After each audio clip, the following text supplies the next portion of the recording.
Hey, Skulltula. You used to be a difficult enemy. But now, you just got bug off! Why? That was kind of pathetic. Especially since I somehow failed to kill it. Because I missed the fatal blow, which I didn't think was possible. But at any rate, I'm LeaderofLuxinape. This is still The Legend of Zelda Skyward Sword. And I have some good news and some bad news. Bad news is that I'm in a much better mood than I was the last recording session, so yeah, this video is going to contain a lot less actually learning about the game and a lot more total nonsense. And I kind of forget the good news. Oh well. But who needs good news when you can randomly slice off bokoblins and hopefully get something for your troubles? No, you cannot. Okay, as you saw just before, I was able to use the beetle to collect a heart. Now, there should be some hidden money around in here. It should be a sizable amount, or it could just be 20. That's not really what I was expecting. I could have sworn there was 100 rupees around here somewhere, but money is money. To give yourself a safe crossing, you're going to need to cut those guys down. So, yeah. Luckily, they don't give you a pit here, so you don't have to sit through the whole falling cutscene. But, yeah. It's cool. Oh! Yeah. Last time, we got the beetle, an ingenious new puzzle-solving tool. That's awesome. And one of the coolest Zelda weapons, but I would have preferred that they'd kept the boomerang somehow. I mean, I think it's the boomerang kind of makes a Zelda game sometimes. Not really. It just doesn't feel right to have a Zelda game without a boomerang. I killed that thing before I could bio it. That's great. Well, that was a Staldra. What it usually does when you don't kill it so easily like that, all three of its heads, the eyes will turn red and it will just charge at you. You're supposed to shield bash the attack and slice off all three heads at once, because if you only slice off two, or one, it will just get back up and regenerate the ones that you cut off. But I kind of screwed that up by killing it. Yeah. Yeah. This guy you're also just going to want to use the beetle for. You can, alternatively, this is the speedrunning version of it, you can slice the heads off while it's charging at you, but I wouldn't recommend doing that because if you miss, you're going to get hurt. It's better, unless you're trying to speedrun, to use a shield bash. But, yeah. First off, you're obviously going to want to cross this way. The best strategy for this is kind of broken, especially since it takes you several tries of doing this to do it, is to charge across, start charging when you hear it yelling, then just, well, yeah, it does that. That's what I was trying to avoid. What you're supposed to do is sit there on the rope, get close enough so that it notices you, then run off backwards. Never mind, I have no idea how I did this before. Somehow there's a way to use the slingshot to stun it and get it to fall off the edge, but I don't remember how I did that before. Guess you should just do it that way. That makes the most sense of anything. And it doesn't seem to have come back yet. There we go. I just keep... No, I didn't mean to do that. There we go. Somehow the green guy has less balance than the other green guy, so he's dead. That's cool. Let's see, there's a couple hearts around here, might as well pick those up. Let's see, this room has 2 treasure chests in it. One of it is money, and one of it is the key to progressing to where Zelda's aura is emanating from. Because, oh, that's the rare treasure I was talking about before. That is something extraordinarily rare.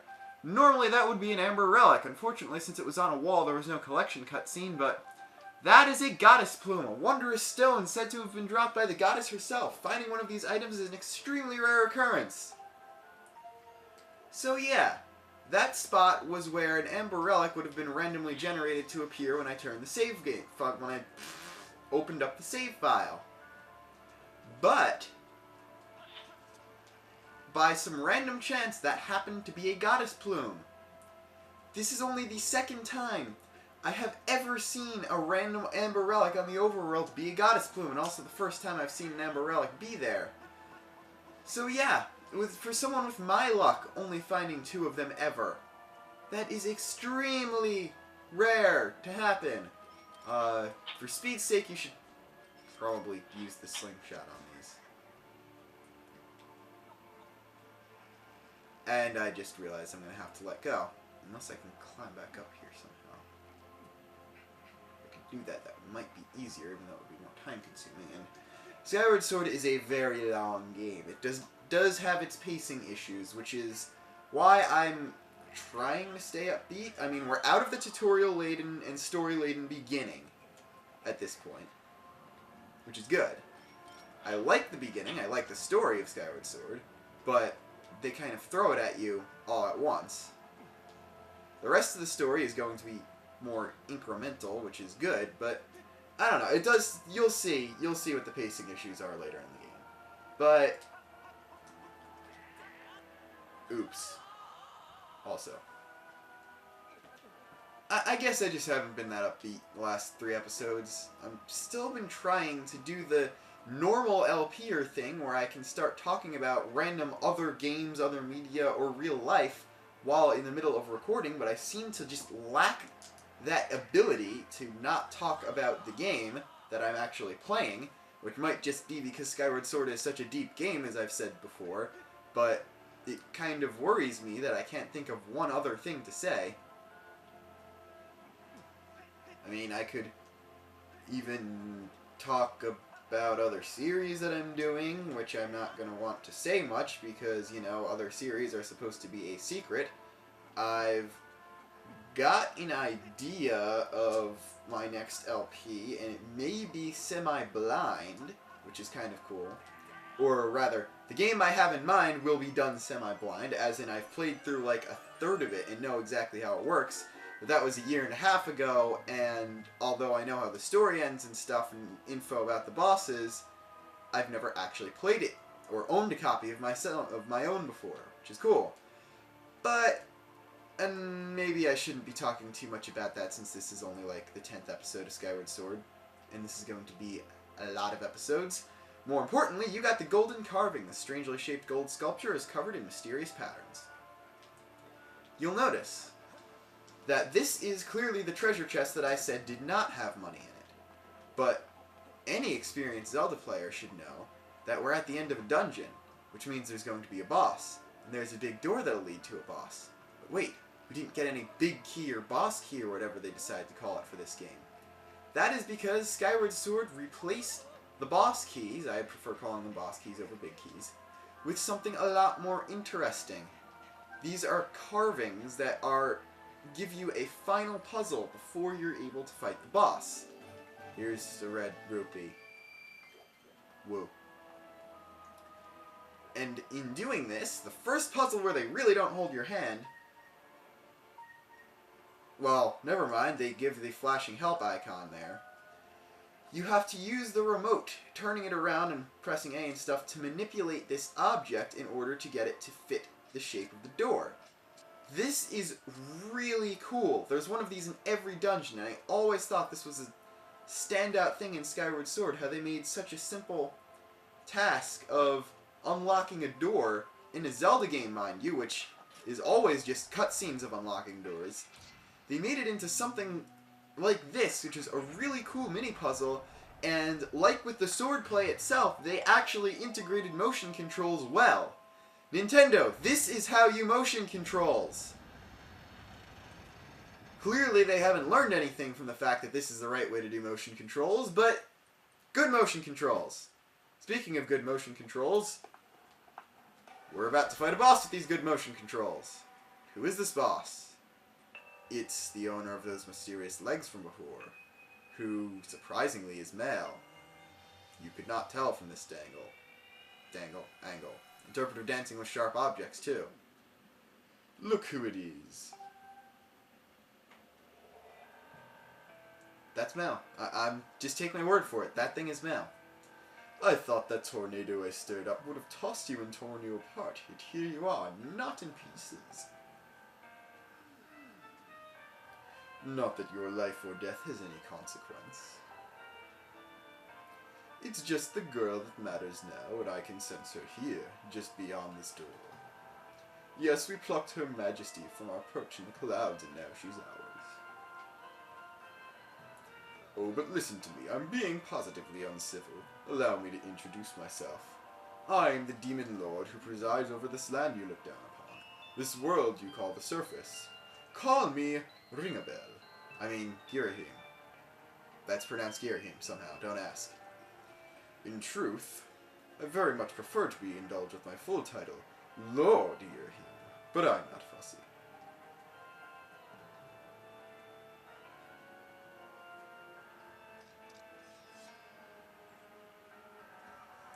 Did you really just draw your sword? Foolish boy.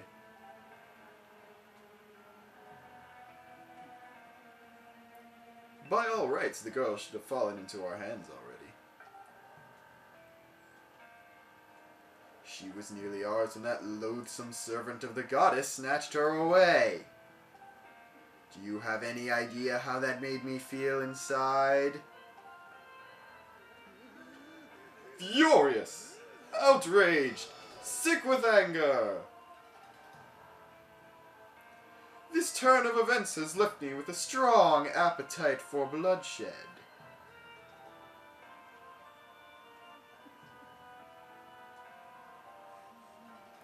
Still, it hardly seems fair, being of my position, to take all of my anger out on you. Which is why I promise, up front, not to murder you. No, I'll just beat you within an inch of your life. Definitely the wrong tone of voice to use for that.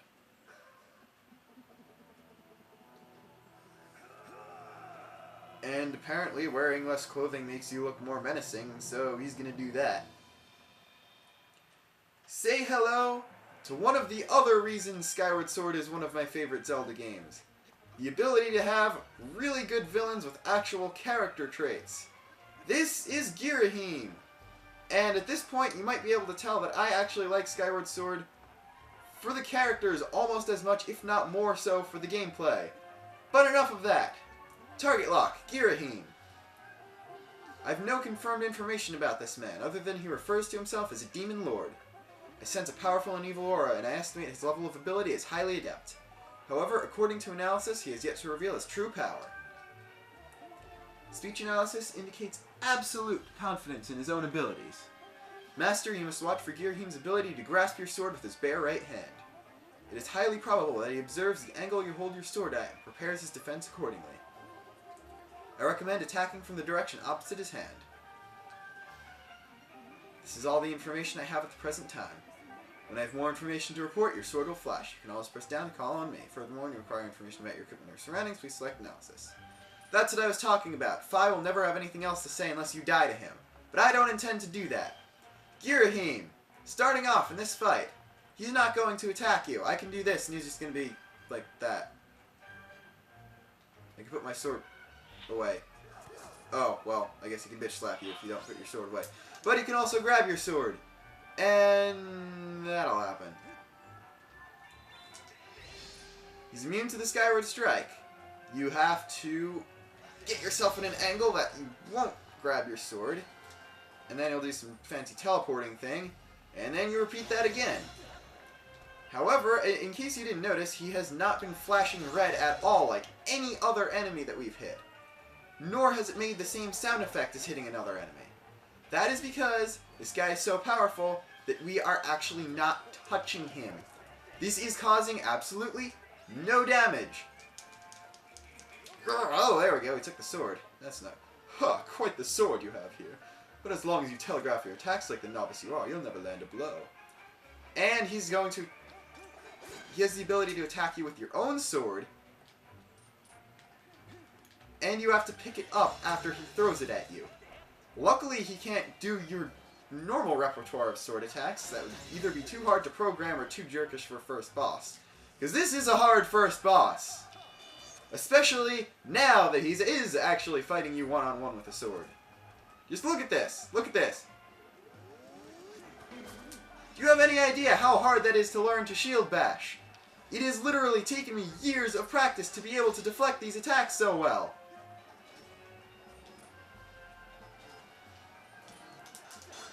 He can do a counter attack if you don't slash at him in the right direction. And that kind of counter attack.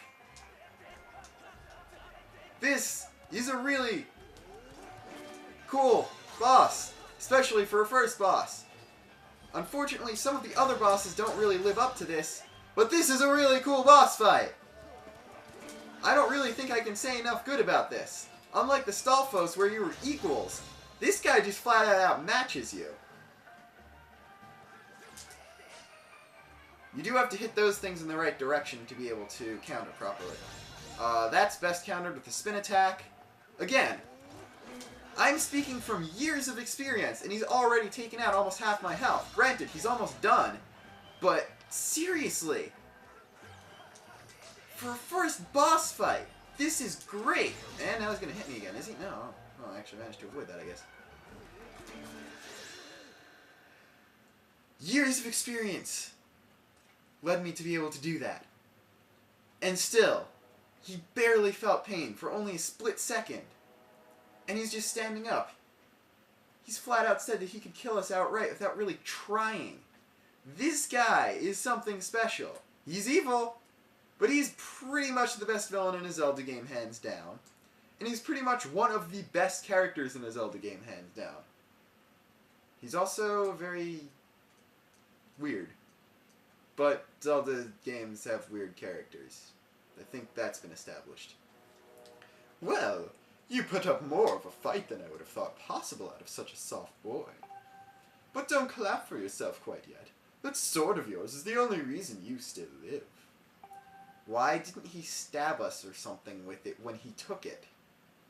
I fear I spent far too long teasing and toying with you.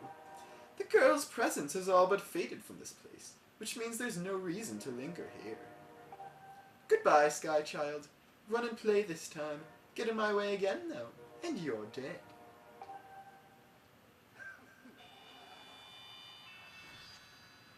And he just nonchalantly teleports out there, even leaving us a prize to further taunt the fact that we could barely touch him.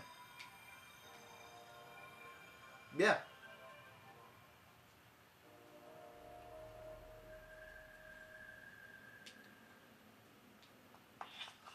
That prize, of course, being Link. There we go. You got a heart container. Your life is increased by 1 and is now also fully replenished. Granted, I think the only Zelda game where you can actually have 8 hearts by the time you beat the first boss is A Link Between Worlds. But, or the only other Zelda game, since you start with 6 in Skyward Sword because they couldn't find any place to put 18 more heart pieces since there's only 6 dungeons. Not 18 more heart pieces, 12 more heart pieces. You know what I mean.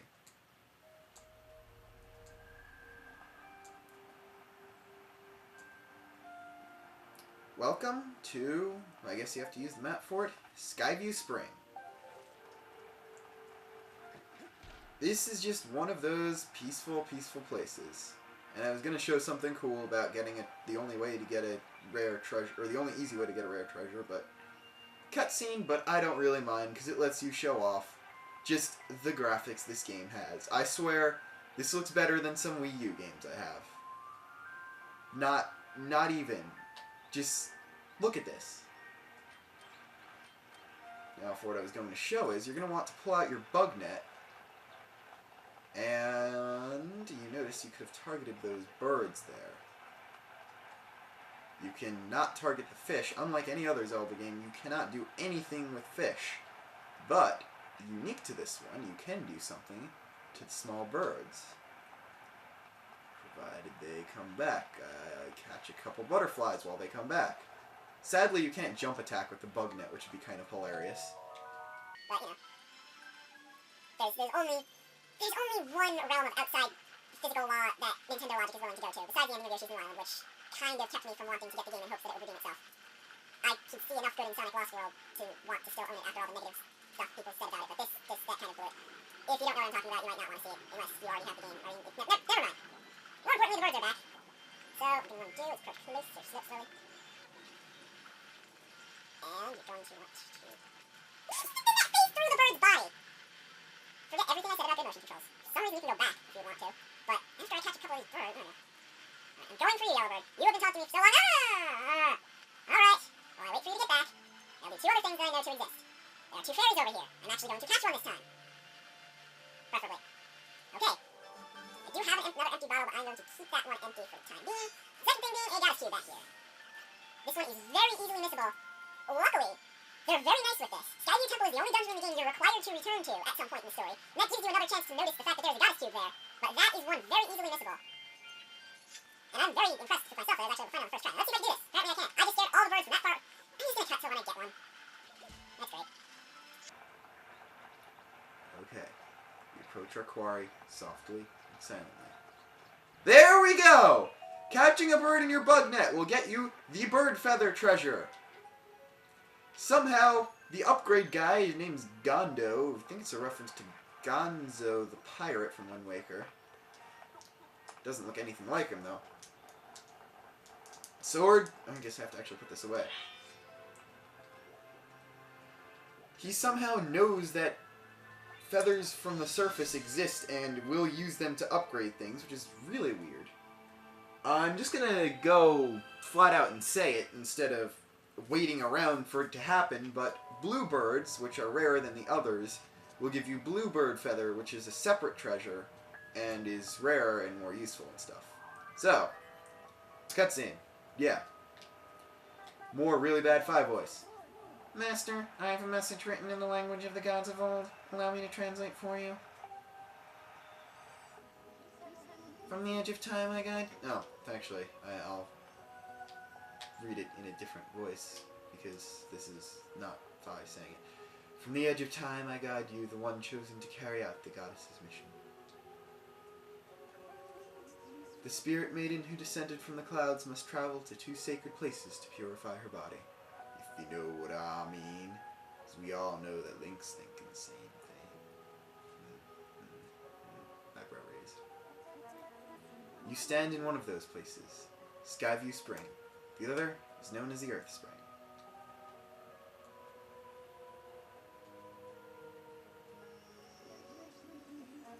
This second spring is hidden away deep within the scorched earth of Eldin. Spirit Maiden, ever mindful of the heavy task entrusted to her, has set out for the second sacred place.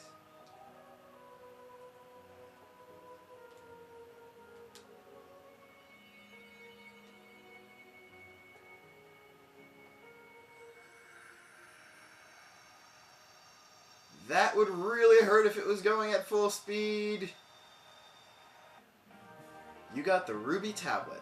The weathered surface of this heavy stone tablet feels very old.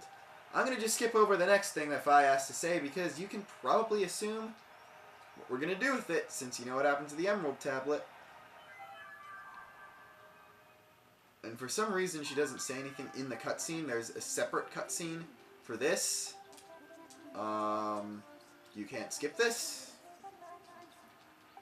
So, this might be a slightly longer episode, but, you know, I think we're going to end this the way we ended the last episode, the episode before we left Surface, by opening a new route. Or, we're going to end this episode the way we ended the episode before we left for the Surface. In opening a new way to the Surface. But we're going to have to grab that Goddess Cube chest on the way, too. Hey, it's me, Quee! Did you find the girl? I can't say that to that adorable of a face. I'm sorry. Oh, that's too bad. But sounds like you at least know where you need to search next to find her, Quee. That's something, right? I'm so glad I've finally been reunited with all my Kiwi friends. It's all thanks to you, Quee. If any luck, hopefully you'll find that girl you've been searching for real soon. Take care of he just waddles off. No explanation how he got here. None needed. But it is time to take to the skies once more.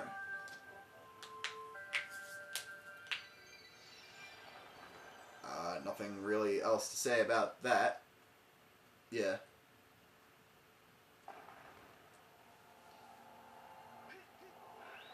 Alright, let's see. I don't remember off the top of my head where each specific goddess chest is. Okay, this is the other one that is on Pumpkin Landing. So we're going to see, I guess, if there's another chore that the tavern dude has for us before we go to Skyloft. I think I can cut out some of this pointless flying since we're not really exploring per se, just going to a place we've already landed. Okay, I must be like some god of placing beacons because this is ridiculous. 2 treasure chests in a row, and I'm literally on top of them. Just look at that. It's inside the chest. Also, keep in mind that I don't remember what's in every single chest, so I assume that one was money. But I don't remember what's in every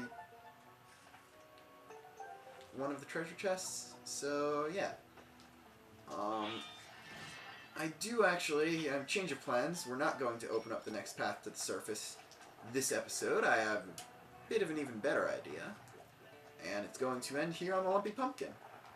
Because if I remember correctly, there is actually another chore that we're going to have to do, and given my ineptitude that I've shown myself to have at performing such chores, or, yeah, the thing we're going to have to do next, I'm really, really bad at, so I might need to save it for its own episode. So, yeah, next time on The Legend of Zelda Skyward Sword, we are going to witness a great rage. Till then, I'm LeaderofLuxinape, signing off. And falling off. But not really.